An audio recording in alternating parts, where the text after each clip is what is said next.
অনেকে আছেন অনেক বেশি উপার্জন করেন কিন্তু তার উপার্জনে তার সংসার ঠিকমতো চলে না। এর একমাত্র কারণ হচ্ছে তার রিজিক থেকে বরকত উঠে যাওয়া। যাতে রিজিক বৃদ্ধি পায় বা রিজিকে বরকত হয় তার নির্দিষ্ট কিছু আমল আছে বা ওই কাজগুলো করলে রিজিক বৃদ্ধি পায়। আসুন জেনে নেই সেগুলো কি। 1. তাকওয়া বা আল্লাহ ভীতি অবলম্বন করা। 2. ইস্তেগফার বা অধিক পরিমাণে ক্ষমা প্রার্থনা করা। 3. নামাজ প্রতিষ্ঠা করা। 4. হালাল উপার্জন করা। 5.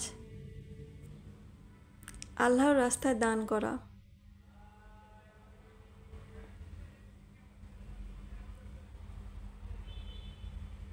6. দুঃখী অসহায় অভাবগ্রস্তদের সাহায্য করা।